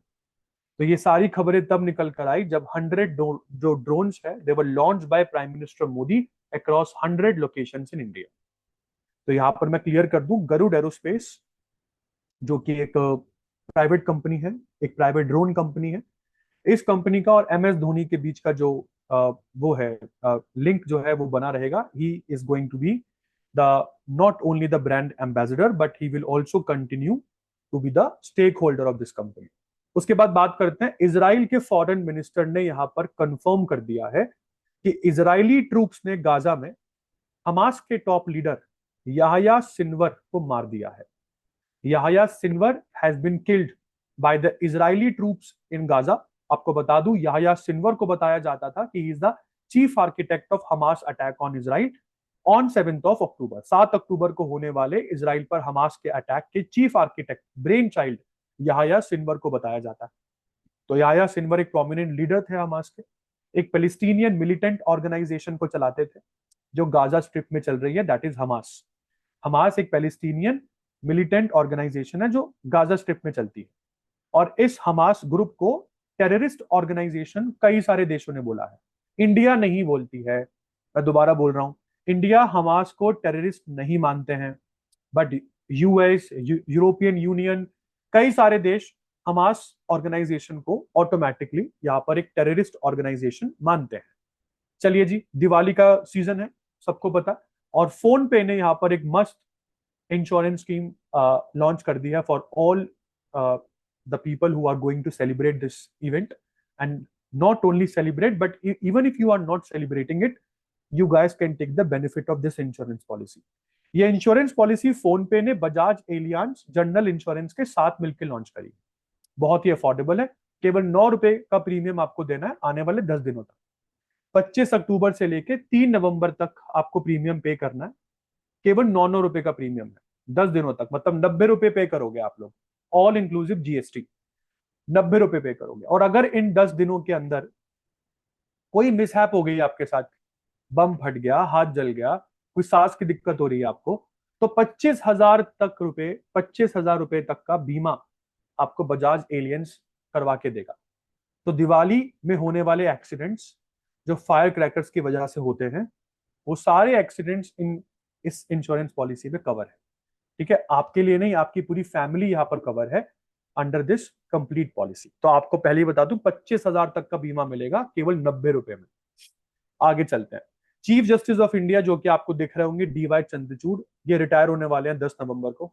तो रिटायर होने से पहले इंडिया के अगले चीफ जस्टिस कौन होंगे उसका नाम भी इन्होंने बता दिया है। And he said the next chief justice of India is going to be justice Sanjiv Khanna. Justice Sanjiv Khanna DY Chandrachud के सक्सेसर होने वाले हैं। और ये रिकमेंडेशन जस्टिस चंद्रचूड़ ने एक लेटर में लिखकर भेजा to ministry of law and justice. आपको बता दूं जो ये नेक्स्ट जो चीफ जस्टिस हैं कौन, जस्टिस खन्ना जी।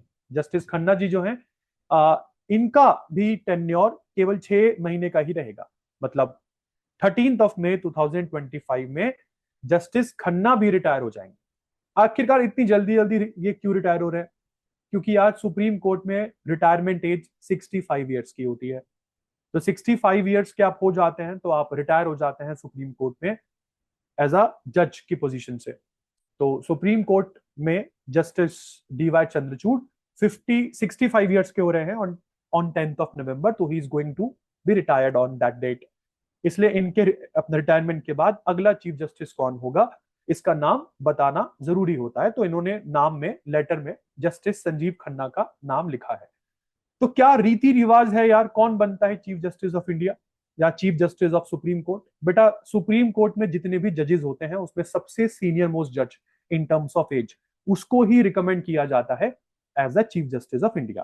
तो जस्टिस खन्ना जो हैं ये इंडिया के 51st चीफ जस्टिस बनने जा रहे हैं ऑन 10 नवंबर। आगे चलते हैं। इसरो के चेयरमैन आपको दिख ही रहे होंगे एस सोमनाथ।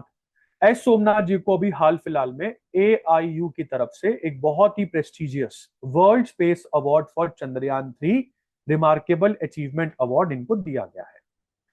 इनको कौन सा अवार्ड दिया गया है? He has been given recently the IAF world space award.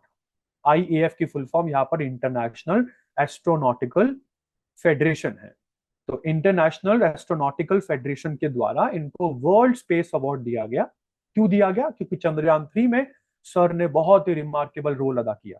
तो for is remarkable achievement in Chandrayaan 3, हमको पता है चंद्रयान 3 6 जुलाई को लॉन्च हुआ। 23 अगस्त को चांद के साउथ पोल पर इसने बहुत ही सॉफ्ट लैंडिंग करी और इंडिया का नाम 4 देशों में शामिल कर दिया। आज तो खैर 5 है, बट जब हम लैंड हुए चांद पर तब we became the 4th country in the world to achieve this feat. अब जापान भी हो गया है। तो अभी पूरी दुनिया के सभी देशों में से 5 ही देश, चाइना, मतलब China, India, Russia, America, Japan, यही 5 देश चांद पर लैंड करने का रिमार्केबल अचीवमेंट इन लोगों ने हासिल किया है। इसरो के बारे में बता दूं 15 अगस्त 1969 ये इसरो बना था। बेंगलुरु कर्नाटका में इसका हेडक्वार्टर है। एस सोमनाथ जी इसरो के चेयरमैन है। आगे बात करते हैं। बेटा आशा लता देवी आप दिख रही होंगी। Captain Asha Lata Devi has become the first Indian women footballer. She has become the first Indian women footballer to play 100 international matches. आपको बता दूं जब ये SAFF चैंपियनशिप खेल रही थी अगेंस्ट पाकिस्तान तो she became the first Indian women footballer to play 100 international matches. आज तक कभी किसी इंडियन फीमेल फुटबॉलर ने 100 इंटरनेशनल मैचेस अपनी लाइफ में फुटबॉल के नहीं खेले हैं। आशा लता का करियर बात कर लेते हैं। 2008 में शुरू हुआ जब ये अंडर 17 इंडियन फुटबॉल टीम में खेला करती at the age of 15 only. She made her debut for the for the Indian national team in March 2011 during the pre-Olympic tournament in Dhaka against Bangladesh। तो ये इनका आशा लता देवी जी का ये छोटा सा करियर है और बहुत ही प्राउड फील होता है ये बताते हुए कि she has become the first Indian to play the 100, like the first Indian women footballer to play the 100 international matches. आगे बात करते हैं। बेटा यूनाइटेड नेशन जनरल असेंबली ने यहाँ पर 18 मेंबर्स को इलेक्ट कर लिया है। अच्छा ये 18 मेंबर्स कहा जाएंगे? These 18 members are elected for human right council. आपको बता दूं ह्यूमन राइट काउंसिल में टोटल मिला के 47 मेंबर्स होते हैं। तो 47 मेंबर्स में से 18 मेंबर्स का टेन्योर कंप्लीट हो रहा था तो 18 मेंबर्स को यूनाइटेड नेशन जनरल असेंबली ने चुन लिया है और इन 18 मेंबर्स का टेन्योर 1 जनवरी 2025 को शुरू होगा। 2027 तक ये टेन्योर चलेगा। ये 18 कंट्रीज कौन कौन है? तो ये 18 कंट्रीज के नाम मैंने यहाँ पर लिख दिए हैं, जो ह्यूमन राइट कमीशन में 2025 से अपना टाइम पीरियड शुरू करेंगे, 2027 तक रहेंगे। आपको थोड़ा बहुत बता दूं, यूनाइटेड नेशन की ह्यूमन राइट काउंसिल में 47 मेंबर्स इन टोटल होते हैं, और ये human right council of United Nations, इसका हेडक्वार्टर स्विट्जरलैंड की जिनेवा में है। दूसरी इंपॉर्टेंट चीज, यहाँ पर हर साल कहा जाता है कि 1/3 मेंबर जो होते हैं इस काउंसिल के, वो अपना टाइम पीरियड पूरा करते हैं, और उनकी जगह पर 1/3 जो न्यू मेंबर्स हैं उनको चुना जाता है। तो ह्यूमन राइट काउंसिल में हर मेंबर का टेन्योर कितने सालों का होता है? टेन्योर 2 सालों का होता है जी। तो यहाँ पर हर साल ह्यूमन राइट काउंसिल के 1/3 मेंबर्स रिटायर होते हैं, और उनकी जगह पर नए मेंबर्स चुने जाते हैं। तो इस बार 18 मेंबर्स चुने गए उनकी जगह पर, जिनका टेन्योर 2024 के दिसंबर में खत्म हो जाएगा। तो नेक्स्ट ईयर जनवरी से ये 18 मेंबर्स ह्यूमन राइट काउंसिल में वर्क करेंगे। यूनाइटेड नेशन जनरल असेंबली के बारे में थोड़ा बहुत सुन लीजिए। जनरल असेंबली की फाउंडेशन 1945 में हुई थी। मैं ह्यूमन राइट काउंसिल की बात नहीं कर रहा हूं, आई am talking about general assembly. General assembly का हेडक्वार्टर न्यूयॉर्क सिटी में है, और इस समय फिल्मॉन यांग इसके प्रेसिडेंट है। आगे बात करते हैं बेटा। आपके सामने जो मैडम मैं आपको दिखा रहा हूं, इनका नाम है विजया किशोर राहतकर। विजया किशोर राहतकर, इनको अपॉइंट कर लिया गया है as a chairperson of NCW. पूछा जा सकता है आपसे, एनसीडब्ल्यू का मतलब national commission for women. National commission for women की नई चेयरपर्सन है मैडम विजया किशोर राहतकर, और she is going to be the 9th chairperson of NCW. और ये अपॉइंटमेंट कब और किस सेक्शन के अंडर होती है? आपको बता दूं, national commission for women, national commission for women act 1990 के अंडर बनने वाली एक बॉडी है। और इस 1990 के एक्ट के सेक्शन 3 में ये बात लिखी गई है कि नेशनल कमीशन फॉर विमेन का जो भी चेयरपर्सन होगा, वो या तो 3 साल तक चेयरपर्सन रहेगा, नहीं तो जब तक वो 65 का नहीं हो जाता। इसमें से जो भी क्राइटेरिया पहले हो जाए, मतलब अगर मैडम 62 ईयर्स की एज में चेयरपर्सन बनी, तो आप समझ रहे हैं, ये अपना पूरा शांति से 3 साल पूरा करेंगी, पूरा 3 साल पूरा कर लेंगी ये, क्योंकि जब तक ये 65 की होंगी तब तक इनके 3 साल पूरे हो चुके होंगे।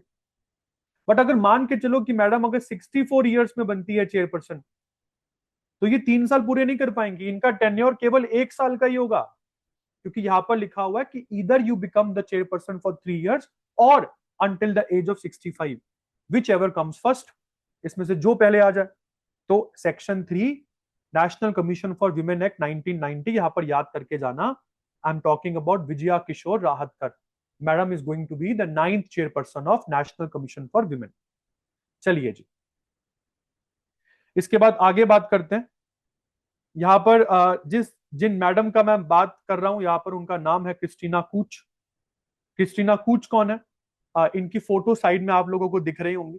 अगर सब कुछ अपना एज पर द प्लान जाता है, एज पर द प्लान जाता है, तो आपको बता दूं 2026 में नासा जो है एक मिशन लॉन्च करेगी, जिस जिस मिशन का नाम है Artemis.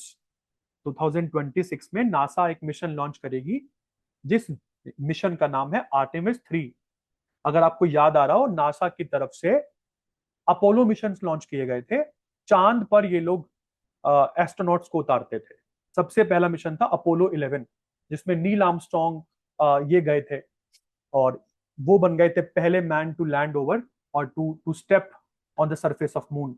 I am talking about Neil Armstrong. अभी तक किसी फीमेल ने चांद की सतह पर पैर नहीं रखा है। तो यहां पर नासा ने आर्टेमिस 3 मिशन के लिए 3 लोगों की टीम अनाउंस करी थी। तो अगर 2026 मार्च से पहले इस टीम में कोई अमेंडमेंट्स नहीं होते हैं, तो Christina Koch will be the first female of the world to set foot over the surface of moon. और ऐसा अगर हुआ तो जाहिर सी बात है बहुत हिस्टोरिकल कहलाएगा ये। तो इसको और हिस्टोरिकल करने के लिए आप एक कंपनी का नाम सुनते होंगे, एक इटालियन फैशन हाउस है, नाम है प्राडा। प्राडा के पर्सेस, प्राडा के कपड़े बहुत फेमस है। तो एक इटालियन फैशन हाउस है प्राडा।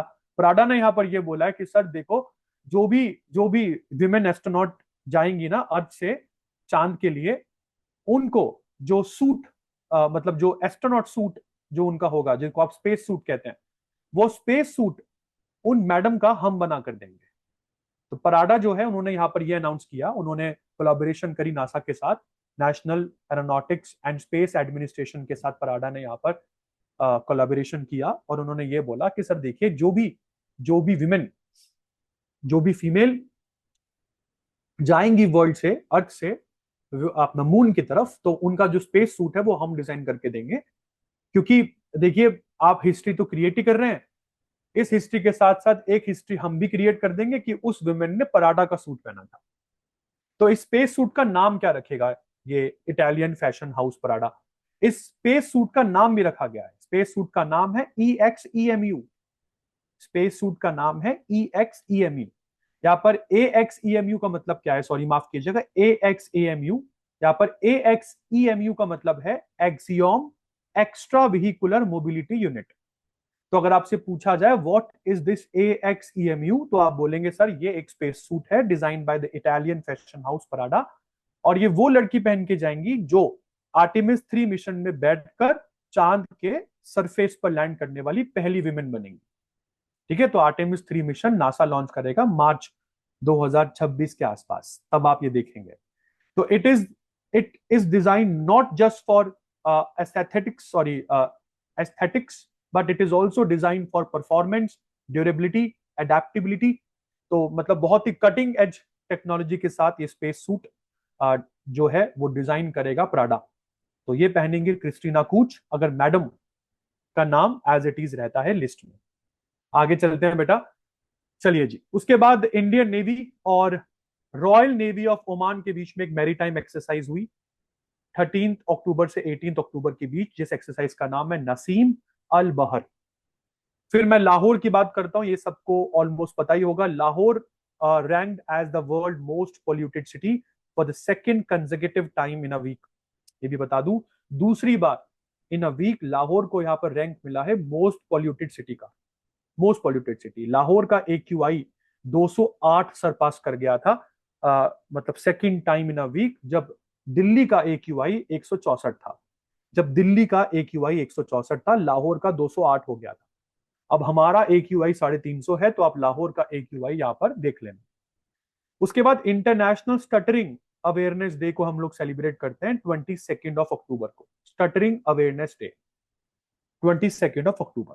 नेक्स्ट इंपॉर्टेंट करंट की बात करते हैं, तो डॉक्टर मनसुख मांडविया ने यहाँ पर एक स्कीम लॉन्च करी, जिस स्कीम का नाम उन्होंने रखा one stop solution for the welfare of unorganised workers. क्या है इस पोर्टल का नाम? पोर्टल का नाम है ई श्रम। तो यहाँ पर गवर्नमेंट ऑफ इंडिया ने ई श्रम नाम का एक पोर्टल लॉन्च किया है। According to government of India, this is going to be the one stop solution for all the unorganised workers and their welfare. मतलब सर यार, अनऑर्गेनाइज्ड वर्कर्स वो वर्कर्स होते हैं जो ऐसी कंपनीज में काम करते हैं जो गवर्नमेंट रजिस्टर्ड कंपनीज नहीं होती। तो गवर्नमेंट रजिस्टर्ड कंपनीज नहीं होती, तो ऐसे में वो कंपनी वर्कर्स के साथ कभी कभी बहुत बुरा करती है। उनको बिना किसी नोटिस के जॉब से हटा देना, मतलब उनको हमेशा जॉब सिक्योरिटी का डर मतलब उनके दिमाग में बना रहता है। तो यहाँ पर यूनियन मिनिस्टर ऑफ लेबर और employment, youth affairs and sports के मिनिस्टर डॉक्टर मनसुख मांडविया ने बोला कि अनऑर्गेनाइज्ड सेक्टर में काम करने वाले वर्कर्स को डरने की जरूरत नहीं है, हम उनके लिए लेकर आए हैं ई श्रम पोर्टल। ये ई श्रम पोर्टल आपके वेलफेयर के लिए आया है। सिंपल सी बात, जितने भी अनऑर्गेनाइज्ड वर्कर्स हैं वो अपना रजिस्ट्रेशन इस पोर्टल पर कराएं। ठीक है, तो आने वाली गवर्नमेंट की जितनी भी वेलफेयर स्कीम्स होंगी ना, अनऑर्गेनाइज्ड वर्कर्स के लिए जितनी वेलफेयर स्कीम्स होंगी, उन सभी स्कीम्स का लाभ ये सब लोग उठा पाएंगे। तो इन्होंने ये बोला कि आप सभी अनऑर्गेनाइज सेक्टर में काम करने वाले वर्कर्स आगे बढ़े, ई श्रम पोर्टल पर रजिस्टर करवाएं, और जितने भी government welfare schemes unorganised workers के लिए हम लोग चला रहे हैं, उन सभी गवर्नमेंट वेलफेयर स्कीम्स का लाभ आप लोग उठा पाएंगे। तो it is a very vital link to various benefits offered by government of India for improving the livelihoods and well-being of unorganized workers in India. तो ऑफ कोर्स काफी बेनिफिट आप लोगों को ई श्रम पोर्टल से मिलेगा। इसके बाद ये मुझे बहुत इंपॉर्टेंट लगा करंट अफेयर। जैसे कि हमको पता है कोलकाता के आरजी कर मेडिकल कॉलेज में किस तरीके से ट्रेनिंग डॉक्टर के साथ ना तो रेप हुआ, बट उनका मर्डर भी बहुत ही गंदी तरीके से किया गया। मतलब अपना ह्यूमैनिटी को शर्म आती है वो सब चीजें याद करने पर। तो ऐसे में मध्य प्रदेश ने एक एक स्टेप यहाँ पर उठाया है। आपको बता दूं, मध्य प्रदेश के district hospital and medical college में पिंक अलार्म्स यहाँ पर डिप्लॉय किए गए हैं। पिंक अलार्म्स को यहाँ पर डिप्लॉय किया गया है, जिसको एक बार दबाने पर, आपको बता दूं, एक बार पिंक अलार्म को दबाने पर एक सायरन यहाँ पर ट्रिगर होगा। सिक्योरिटी पर्सनल को अलर्ट पहुंचेगा कि किसी लड़की ने पिंक अलार्म बजाया है। और आपको बता दूं, with in 5 minutes the security personal will respond because of this pink alarms. तो इस पिंक अलार्म्स की वजह से जाहिर सी बात है मध्य प्रदेश में विमेन सेफ्टी एनहांस होगी। मतलब मध्य प्रदेश के डिस्ट्रिक्ट कॉलेज और हॉस्पिटल में विमेन सेफ्टी को एनहांस करने के लिए ये जो सोल्यूशन है ये इन्होंने सोचा है। अब मुझे नहीं पता कि ये सोल्यूशन कितना कारगर होगा, बट ठीक है। इशू ऑफ विमेन सेफ्टी को लेते हुए मध्य प्रदेश की गवर्नमेंट ने ये फैसला लिया। एमपी के बारे में आपको बता दूं, एमपी के गवर्नर है मंगूबाई सी पटेल, चीफ मिनिस्टर है मोहन यादव, और यहाँ पर कैपिटल है इस समय मध्य प्रदेश की भोपाल। आगे बढ़ते हैं बेटा। देखो, प्राइम मिनिस्टर हमारे इंडिया में हर 2 साल में एक बार प्रवासी भारतीय दिवस सेलिब्रेट होता है। प्रवासी भारतीय दिवस हम लोग हमेशा जनवरी में सेलिब्रेट करते हैं, और 8 जनवरी से सेलिब्रेशन शुरू हो जाती है जनरली। और ये क्यों सेलिब्रेट किया जाता है? क्योंकि 9 जनवरी 1915, ये डेट बेटा याद कर लीजिएगा, इस साल महात्मा गांधी साउथ अफ्रीका से इंडिया वापस आए। क्योंकि वो इंडिया वापस आए, और इसलिए जितने भी इंडियन ओरिजिन के लोग हैं जो आज इंडिया के बाहर है, उन लोगों को इंडिया वापस लाने के लिए, और अगर वो वापस नहीं भी आना चाहते तो यार कम से कम पैसा ही भेज दो। तो मतलब इन्वेस्टमेंट लाने के लिए इंडियन डायस्पोरा इंडिया में इन्वेस्ट करे, उस इन्वेस्टमेंट को बढ़ाने के लिए प्रवासी भारतीय दिवस पहले तो हर साल में एक बार होता था, मगर 2015 से अब प्रवासी भारतीय दिवस 2 साल में एक बार होता है। तो पहली बार कब मनाया गया था? 2003 से हम लोग इसको सेलिब्रेट कर रहे हैं। तो 2003 से लेके 2015 तक तो ये हर साल होता था, बट 2015 के बाद गवर्नमेंट ने यहाँ पर इनिशिएटिव लिया कि हर साल नहीं, अब 2 साल में एक बार करेंगे। तो इस बार जो ये होने वाला है 2025 में, जो ये होने वाला है, ये जनवरी 2025 में प्रवासी भारतीय दिवस को उड़ीसा की कैपिटल भुवनेश्वर होस्ट करेगी। ठीक है जी। तो यहाँ पर सिंपल सी बात, प्रवासी भारतीय दिवस इस बार का ये 18th वर्जन होगा। और इसमें होता क्या है, आप जनरली कॉन्ट्रीब्यूशन दिखाते हैं, ओवरसीज इंडियन कम्युनिटी के कॉन्ट्रीब्यूशन, कि किस तरीके से ओवरसीज इंडियंस ने देश के डेवलपमेंट में बहुत बड़ा कॉन्ट्रीब्यूशन दिया है। तो ऑफ कोर्स यहाँ पे चीफ मिनिस्टर ऑफ उड़ीसा भी शामिल होंगे। तो जनरली जो मैंने आपको बताया कि प्रवासी भारतीय दिवस क्यों सेलिब्रेट होता है, to commemorate Mahatma Gandhi return to India from South Africa. उसके बाद आपको जो स्क्रीन पर दिख रहे हैं, he is the new president of Indonesia. नाम क्या है इनका? इनका नाम है प्रबावो सॉरी प्रबाबो प्रा प्राबोवो सॉरी प्रबा सॉरी सॉरी सॉरी अपना Prabowo Prabowo Subianto Prabowo Subianto. He has assumed the office as the new president of Indonesia, marking his leadership of the world's third largest democracy. आपको बता दूं, Indonesians अपने आप को दुनिया का तीसरा सबसे बड़ा लोकतंत्र मानते हैं, but Indonesia is also famous as 2 other things. सबसे पहली बात, Indonesia is the largest archipelago of the world. Archipelago का मतलब होता है ग्रुप ऑफ आइलैंड्स। बहुत सारे आइलैंड्स हैं इंडोनेशिया के पास, पूरा आइलैंड कंट्री ही है। और दूसरा, Indonesia is also famous for the most populous Muslim majority nation. तो it is the largest Muslim country in the world, Indonesia, plus it is the third largest democracy also. तो अभी इसी Indonesia में Prabowo सुबाइंतो इस country के president बने हैं। Indonesia के बारे में थोड़ा बहुत और जान लीजिए। कैपिटल है जकार्ता, करेंसी है इंडोनेशियन रुपया, और आपको बता दूं Indonesia as a Asian country. आगे बात करते हैं बेटा इंडियन कोस्ट गार्ड। अभी इनके बारे में हम लोगों ने परमेश जी के बारे में पीछे पढ़ा था, अब दोबारा इंडियन कोस्ट गार्ड के बारे में ही आप लोग पढ़ रहे हैं। इंडियन कोस्ट गार्ड ने यहाँ पर अभी एक 2 दिनों का एक एक्सरसाइज होस्ट किया है। 2 दिनों का एक्सरसाइज का नाम रखा गया है सागर कवच। और ये कहां पर, ये पूरा की पूरा एक्सरसाइज कहां पर होस्ट किया गया? ये पूरा सागर कवच नाम का एक्सरसाइज गोवा और महाराष्ट्र की कोस्ट के पास आप लोगों ने होस्ट किया, गोवा एंड महाराष्ट्र की कोस्ट। इस पूरे की पूरे एक्सरसाइज में आपको बता दूं, इंडियन कोस्ट गार्ड ने Indian navy, custom department, coastal police, central industrial security force, Mormugao port authority, Goa government fisheries and captain of ports departments, इनके साथ कोऑर्डिनेट करके सागर कवच ये एक्सरसाइज हम लोगों ने कंप्लीट करी। 2 दिन तक चलती रही। जैसे कि आप देख रहे हैं, सागर कवच का मतलब क्या होता है कि अगर बाय चांस गोवा और महाराष्ट्र की कोस्ट पर कोई सिक्योरिटी थ्रेट आता है तो उस सिक्योरिटी थ्रेट से ये किस तरीके से डील करेंगे। इंडियन कोस्ट गार्ड के बारे में हम पहले भी पढ़ चुके हैं। 1 फरवरी 1977 में ये बॉडी बनी थी। आगे चलते हैं। दीपिका कुमारी, यहां पर आप देख रहे हैं, Deepika Kumari she has won the silver medal at archery world cup final. Deepika Kumari she has won the silver medal in the women's recurve event at the archery world cup final 2024। कहां पर हुआ? मैक्सिको में हुआ।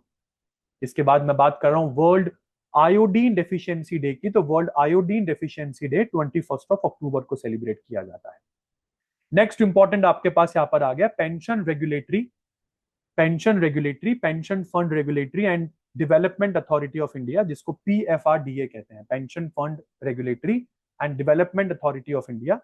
इनके नए चेयरपर्सन जो बनी है, किनके? Specially the chairperson of board of national pension system.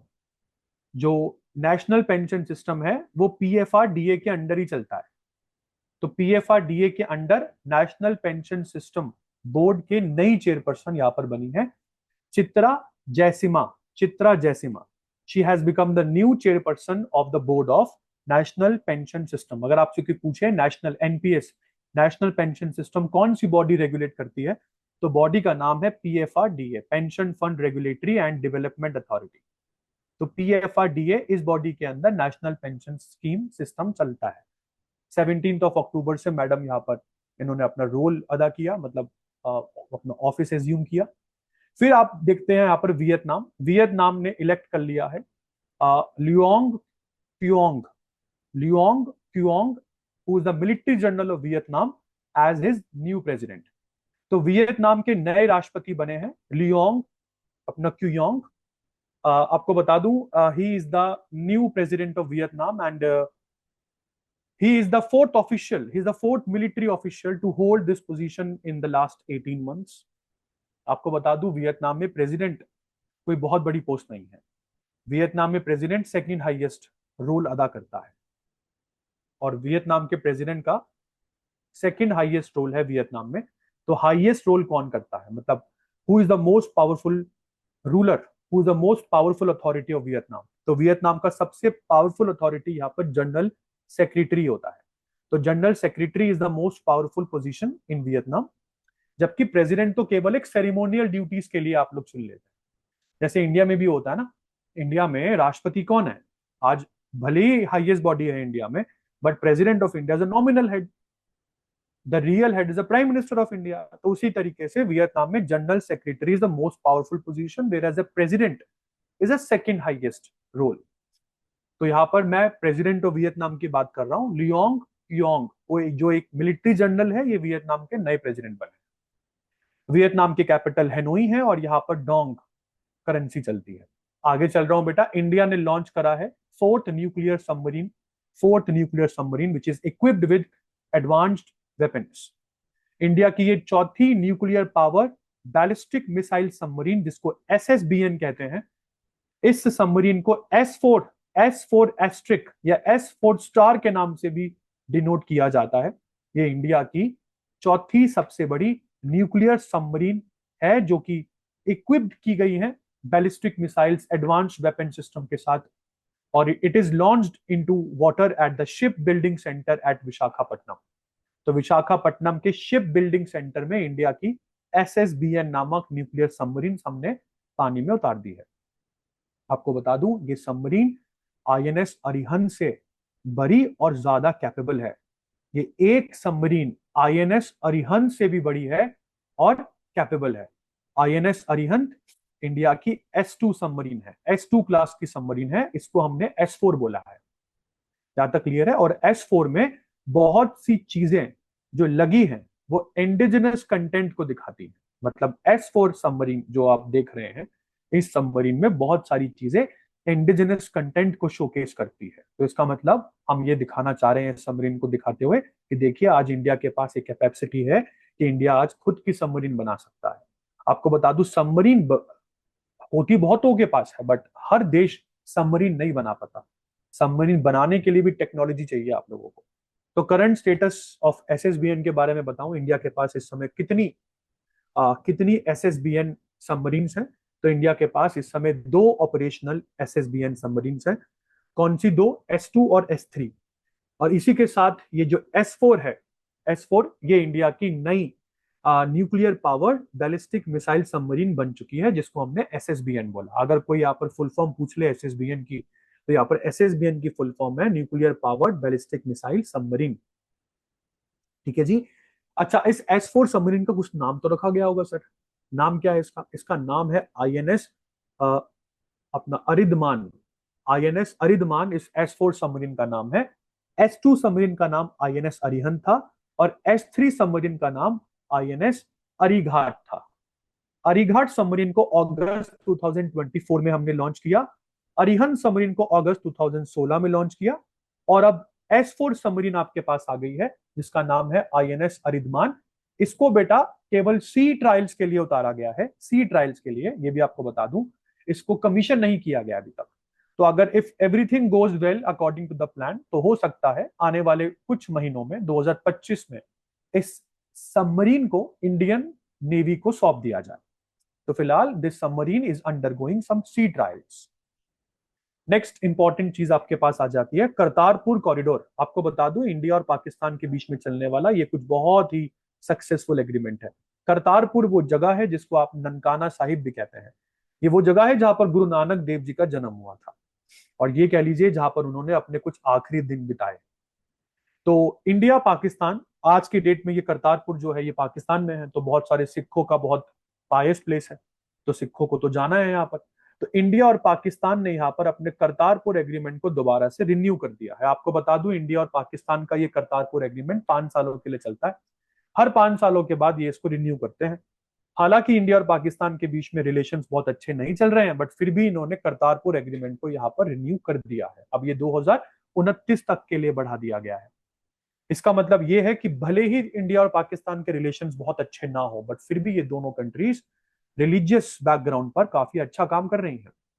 चलिए जी, आपको बता दूं क्या है ये एग्रीमेंट। बेटा ये एग्रीमेंट के अंतर्गत ये कहा गया है कि अगर कोई भी इंडियन पिलग्रिम गुरुद्वारा श्री करतारपुर साहिब जाना चाहता है तो उसको किसी भी पाकिस्तानी वीजा की जरूरत नहीं है। वो विदाउट अ वीजा इस जगह पर जा सकता है।